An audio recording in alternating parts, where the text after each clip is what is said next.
শ্রীগুরু জয়, শ্রীগুরু সংঘের জয়। আপনারা দেখছেন গুরুদেবের পুষ্প আরতি।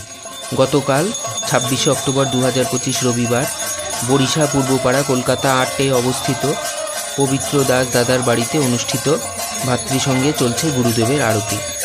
শ্রীগুরু সংঘ বেহালা শাখা সংঘের তত্ত্বাবধানে অনুষ্ঠানটি সম্পন্ন হয়।